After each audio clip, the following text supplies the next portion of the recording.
எனக்கு உதவிடும் எனது ஆண்டவர் என் பக்கம் இருக்கிறார். உலக மனிதர்கள் எனக்கு எதிராக என்ன செய்ய முடியும்? தோல்வி இல்லை எனக்கு, வெற்றி பவனி செல்வேன். ஆண்டவர் படைத்த வெற்றியே நான் இது.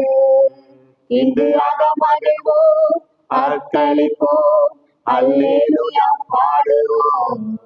கர்த்தருடைய பரிசுத்த நாமத்திற்கு மகிமை உண்டாவதாக. சரி, இன்றைய நாள்ல கர்த்தர் கொடுக்கிற வாக்குத்த வசனம் அது கொஞ்சம் சொல்றேங்க. இன்றைய நாளில இந்த மாதத்துல ஆண்டவர் நமக்கு கொடுக்கிறதான வசனம் ரோமர் 8ஆம் அதிகாரம் 31ஆம் வசனம். தேவன் நம்முடைய பட்சத்தில் இருந்தால் நமக்கு விரோதமாய் இருப்பவன் யார்? ஆமென். பிரியமானவர்களே, ஆண்டவராகிய கர்த்தர் நம்முடைய பட்சத்துல, நம்ம அருகில, நம்ம உள்ளத்துல இருக்கும் பொழுது யாரும் நமக்கு விரோதமாக எழும்ப விட மாட்டார்.